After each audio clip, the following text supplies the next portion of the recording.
Saudações tricolores, galera. Dando continuidade na nossa sequência de entrevistas, você fica agora com o que falou Mário Bittencourt.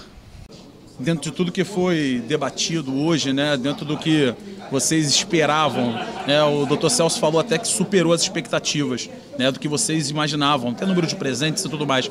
Como é que você sai daqui hoje, depois desse encontro aberto com tantos tricolores e com tantas propostas debatidas e tantas perguntas? Saio satisfeito, acho que os torcedores, os sócios, os grandes tricolores estão entendendo que o Fluminense precisa de um grande movimento de união, especialmente das oposições. E acho que é isso, acho que o clube tem que caminhar para voltar a ser um expoente do futebol brasileiro. E a única maneira que a gente tem é analisando os números, como a gente falou aqui hoje, né? Entendendo por que a gente chegou nessa situação.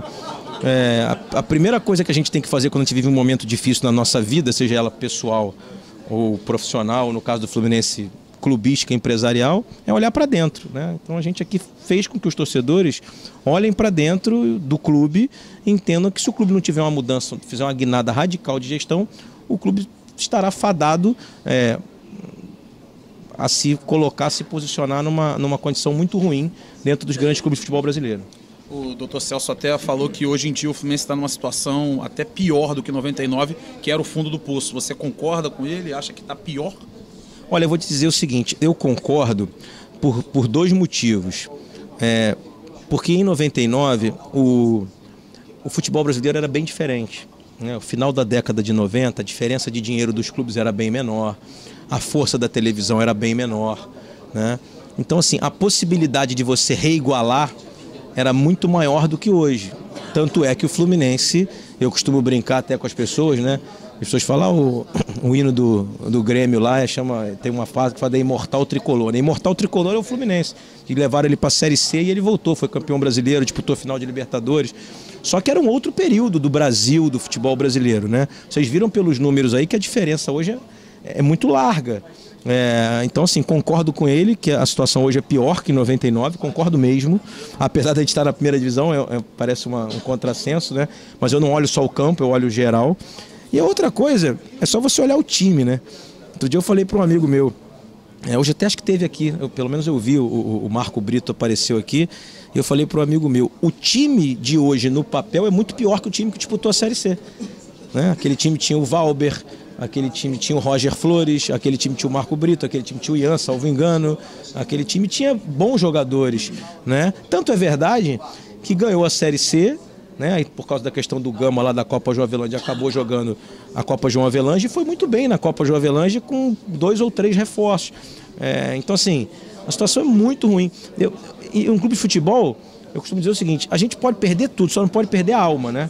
Porque é o que move um clube de futebol. Esse time do Fluminense que jogou esse ano, ele tinha suas limitações, tinha. Mas depois de um certo momento você começou a ver que o reflexo da diretoria dentro do campo passou de tirar energia, o time não tinha energia para reagir, né? E eu acredito a vitória do último jogo muito à torcida. Eu acho que se a torcida não tivesse comprado o barulho, dificilmente a gente teria saído vitorioso naquele jogo, porque nós fomos mal tecnicamente, nós jogamos, na minha modestíssima opinião, nós jogamos pior que o América. Nós vencemos na força da torcida e no tamanho da nossa camisa, mas nós não podemos depender só disso, nós precisamos ter uma gestão séria, precisamos ter pessoas que saibam da história do clube e que possam minimamente montar um time de futebol capaz de fazer o Fluminense brilhar novamente. Mário, vocês três já vinham conversando há um tempo, tinham participado de outros eventos, mas hoje uma palestra aberta para a torcida e tal, a gente pode considerar um marco da consolidação de uma chapa para concorrer à próxima eleição? Olha só, eu não queria falar de chapa, porque chapa já pressupõe nome e a gente tem um combinado entre nós que nós íamos fazer uma união de ideias. Essa é uma união de ideias e uma união que provavelmente caminhará para uma chapa. Mas assim, uma das primeiras conversas que a gente teve foi a questão da gente não se preocupar no momento com a posição que cada um vai ocupar. E isso é sincero, e eu vou dizer o porquê que é sincero.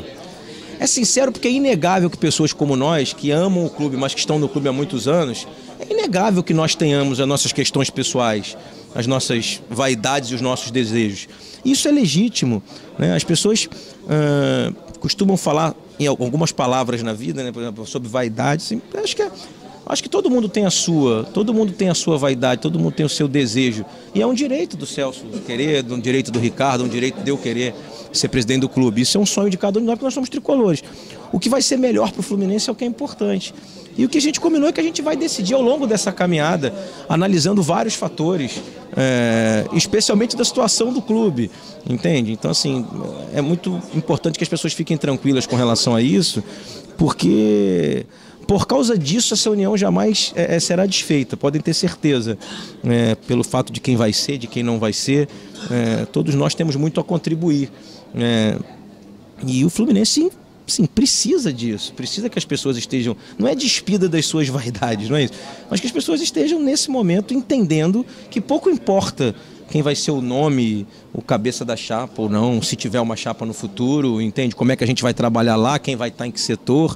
É importante que todos nós estejamos unidos, por isso que eu trouxe um pouco da responsabilidade para o torcedor também. É importante que o torcedor também entenda isso. Eu sei que tem pessoas que não gostam de mim, tem pessoas que não gostam do Celso, tem pessoas que não gostam do Ricardo. Quando não gostam, que eu digo, não tem empatia. E isso é normal, pô, isso acontece na eleição comum. Então, assim, a questão é que as pessoas precisam entender que nós somos pessoas que temos condições de tirar o Fluminense de onde ele está lá. Então, se o candidato for um e a pessoa que não tem empatia, tem que entender que isso é pelo bem da instituição, pelo clube. Eu não gosto de chamar de triunvirato, eu acho que esse nome não me agrada. 3 tenores é melhor? Eu não gosto porque eu acho que fica estigmatizado, entendeu? O triunvirato histórico original, ele durou 1 ano, o próprio triunvirato do Fluminense, que salvou o Fluminense em 99, mas ele também não foi adiante por muitos anos, mas considero, na minha opinião, falo isso para todo mundo, já é falecido Davi Fischel, para mim é o segundo fundador do Fluminense, foi o presidente que aceitou pegar o Fluminense na Série C. Então, assim, tenho um respeito enorme por ele, trabalhei com ele, comecei lá com ele, é um cara que eu admirava muito, né? Admiro ainda, porque o fato de não estar presente fisicamente está aqui porque eu estou falando dele. Então, assim, eu acho que a gente precisa tirar o rótulo, entende? São 3 grandes tricolores que já ajudaram muito o Fluminense, que querem ajudar de novo juntos. E aí, cara, lá na frente, vocês são da imprensa, enfim, lá na frente vocês vão conversar com o Mário Bittencourt, que está no cargo tal, com o Tenório, que está no cargo tal, o Celso está no cargo tal, independente da posição, a gente precisa levar. E como eu falei, é uma gestão que tem que ser de muitos anos para tentar recolocar o Fluminense. Então, a gente pode ir conversando isso mais à frente. O que importa é o que aconteceu aqui hoje. Acho que as pessoas entenderam bem o movimento e o sentido da gente estar junto. Vai lá.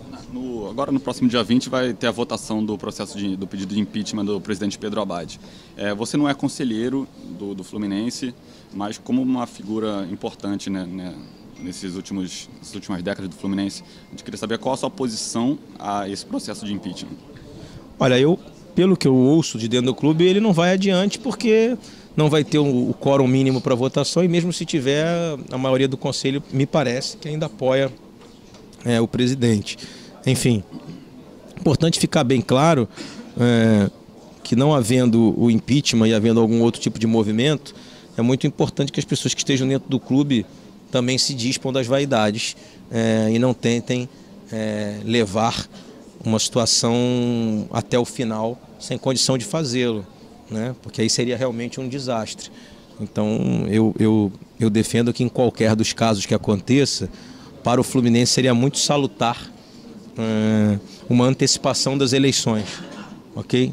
Aconteça o que acontecer, antecipação das eleições, não uma eleição e depois uma outra, porque o clube não vai resistir dentro de um mês do ano ter 2 embates, a não ser que seja uma candidatura de consenso, enfim.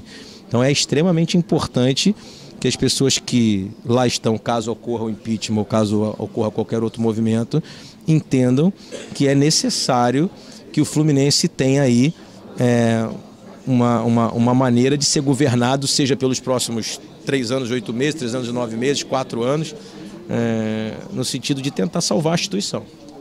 Pessoalmente, você seria a favor ou contra o processo, o impeachment? Olha, eu acho que a situação do presidente, até do ponto de vista pessoal, ela beira a insustentabilidade, pelo que eu vi no Maracanã, nos últimos jogos, enfim. Mas isso é um sentimento muito pessoal, né? Um processo de impedimento, ele é um processo muito técnico. Eu, como não sou conselheiro, eu não tenho ali a possibilidade de discutir ele tecnicamente, né? Até explicando, não sou conselheiro porque o Fluminense tem um estatuto louco, onde os 2 candidatos que fomos, no caso da minha chapa, eu e o Ricardo, candidato a presidente e vice, não integramos o conselho, ou seja, são 202. Então os 15 abaixo de nós foram conselheiros e nós não. E eu sempre faço questão de frisar isso, porque eu sou muito cobrado na rua. Porra, você não se manifesta no conselho. Eu falo, cara, eu não sou conselheiro, eu não posso entrar na reunião. Né? Então, assim, pô, inacreditável. Eu falo, eu vou fazer o quê? Eu concorri à eleição. Olha que loucura, se eu não fosse candidato, fosse o número 15, né, eu poderia, mas hoje eu não posso. Assim, mas do ponto de vista pessoal, eu acho que a situação dele beira insustentabilidade. Porque ele não tem nem pessoas à volta dele que façam um cinturão de proteção. Você vê que ele hoje é um cara isolado. Né? O grupo dele, que tanto fez para ganhar a eleição, nitidamente hoje está largando ele pelo meio do caminho. E, cara, ninguém governa nada sozinho, né? Você não governa a sua casa sozinho, você não governa a sua empresa, no meu caso, o meu escritório sozinho, você não vai governar um clube de futebol sozinho.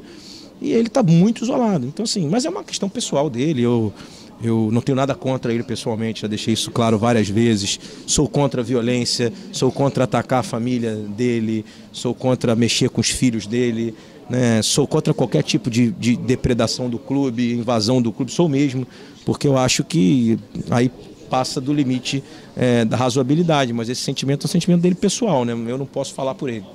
Como você já fez parte, né, da chapa na eleição passada e concorreu inclusive com o Abad e com o grupo político da Flu Sócio, hoje em dia, você olhando para o que aconteceu e para o que acontece, você se sente dentro dessa união, tá mais fácil vencer a Flu Sócio agora? Olha, cara, a eleição, assim, eu participei daquela, né, como candidato, participei de outras antes, como, sei lá, advogado, apoiador, e sou um cara que gosta de acompanhar a política nacional. Eleição, às vezes, ela se decide na semana anterior, né? Existem fatos novos, enfim. Eu não diria que é fácil. Eu acho que hoje, naturalmente, até pelo número de votos, né? Eles tiveram 2.100, nós tivemos 1.442 e o Celso, salvo engano, 615. A nossa soma, minha, do Ricardo e do Celso, ela perdia por 57 votos para quem venceu a eleição. Então você teve, a oposição empatou tecnicamente há 2 anos atrás. Hoje, teoricamente, com a nossa junção, a gente parte, obviamente, como um grupo com bastante força. Acredito, sinceramente, que até as pessoas que não votaram em nós hoje entendam, não que erraram, mas que poderiam ter feito uma escolha melhor, enfim. Assim, mas não vejo facilidade, também nem vejo isso como um jogo, né? Vejo como uma maneira da gente ajudar o clube. Nenhum de nós 3 vive do Fluminense, né? A gente tem as nossas vidas profissionais, pessoais, enfim. É paixão, né? Assim, muitas pessoas que não são apaixonadas como nós, mas são nossas amigas, não entendem, né? Como é que a gente pode querer estar aqui até essa hora, enfim. Mas, cara, é uma das poucas coisas que você leva da sua juventude, né? Da sua infância, quando você tem uma cabeça ainda fresca e pura, é o amor que você tem pelo seu clube, né? Você vê que perguntar o time do futebol de uma pessoa é igual perguntar o tipo sanguíneo dela, né? Para o brasileiro, né? Para pessoas que amam futebol. Então tá dentro da gente, assim.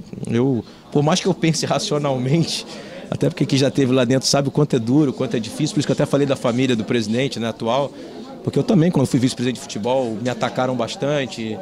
Também botaram foto da minha filha na internet, fizeram ameaças, enfim. Mas por que a gente gosta, né? Porque, cara, a gente é um combustível, né, da nossa vida, né? Que eu falei aqui, é a coisa que a gente mais gosta depois da nossa família, né? Então é difícil distanciar. O que acontece a partir de agora? Você teve esse evento, o primeiro, que a gente pode chamar de marco, levando em consideração, sem levar em consideração um impeachment ou uma renúncia. O que acontece a partir de agora? Vocês vão fazer novos eventos? Vão manter esse contato com o sócio, com o torcedor? Sim, sem dúvida. Na verdade, a gente foi convidado pela Tricolor de Coração, não foi um evento produzido por nós 3. Mas a ideia é, durante o ano de 2019, né, caso não haja nenhum outro movimento, que a gente possa fazer outras, inclusive de outros temas. Você viu que muitas pessoas perguntaram sobre sócio-futebol, sobre marketing, enfim. E aí, ir caminhando para mostrar às pessoas as soluções que a gente tem. A gente já havia se encontrado em Petrópolis, num outro evento, assim, a gente se encontra muito para almoçar, para jantar. E vamos sempre falando pelo telefone, temos um grupo de WhatsApp onde a gente se fala, às vezes a gente vai aos jogos juntos, mas a ideia é que a gente possa ir construindo uma questão mais sólida de preparar, quem sabe, uma candidatura aí para uma gestão. E vamos chamar de essa aliança entre vocês 3, e essa aliança de oposição, eu posso enxergar como uma forma também de se diferenciar de outra parte da oposição? Ou vocês podem em algum momento se aproximar deles? Olha só, né, tem um grupo que agora começa a se intitular de oposição. Exatamente, que é um grupo que fez parte da aliança de 2016, né? Curiosamente barganhou uma série de cargos e vagas no Conselho, depois alguns deles renunciaram, se transformaram em oposição dentro da situação e hoje querem se intitular oposição, mas não são oposição, na verdade eles fazem parte de um jogo que foi jogado apenas para ganhar a eleição.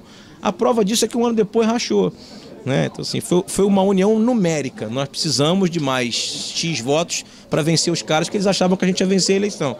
Então assim, depois questões de bastidores, a gente hoje sabe as histórias todas como foram encontros rápidos às vésperas da eleição, enfim, cata-cata para bota a lista daqui, bota a lista dali, nome na chapa, que é ruim para o clube, né? E eu costumo dizer o seguinte, apoio a gente aceita de todo mundo, ok? Mas eu já deixo logo registrado aqui, assim, de minha parte, não há menor condição de negociar esse tipo de coisa. Por quê? Porque vai estourar no Fluminense. Assim, negociação de cargo, de vaga, de número de cadeira, que foi o que tentaram fazer com a gente, ok? E nós não aceitamos. Por quê? Porque nós sabíamos do histórico do grupo, que é entrar junto para depois derrubar. E aí, mas não derruba a gente, o que as pessoas não entendem é que a nossa vida seguiu, né? Nós perdemos a eleição, a nossa vida seguiu. E quem é que foi prejudicado? A instituição. Porque essa política nefasta, suja, mesquinha, de rasteira, do poder pelo poder, ela só destrói a instituição. Não nos destruiu, tanto é que nós estamos hoje aqui firmes e fortes. Então, assim, apoio a gente aceita, conversar a gente aceita, proposta a gente aceita, com todo mundo.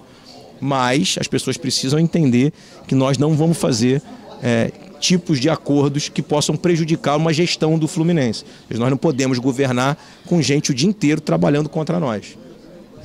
Mário, para finalizar, 2019 promete ser um ano bastante difícil, bastante complicado para a torcida. Você, como advogado que trabalhou tantos anos ligado ao Flu, tem alguma coisa que te aflige mais, que está vindo por aí nesse ano?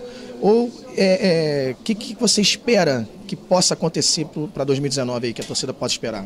O que me aflige é que o pouco do time que tinha, acho que já foi embora e está indo, né? Então, assim, eu acho difícil que a gente consiga fazer, como bem disse o Celso, é difícil que a gente faça um ano bom no futebol. Acho bem difícil. Pode ser que aconteça? Pode. As surpresas acontecem. Mas pelo que está se desenhando, até porque você já começa a olhar o mercado, todo mundo contratando jogador, negociando, e a gente só botando jogador para fora, os poucos jogadores que a gente ainda no final do ano aí tinham condição de segurar alguma coisa. Então acho que é um 2009 preocupante. Você até apresentou um pouco na palestra, o que você acha que é o principal para tirar o Fluminense dessa situação, dessa crise financeira? Quais os pontos principais? Precisa aumentar o investimento no seu departamento de futebol. É simples.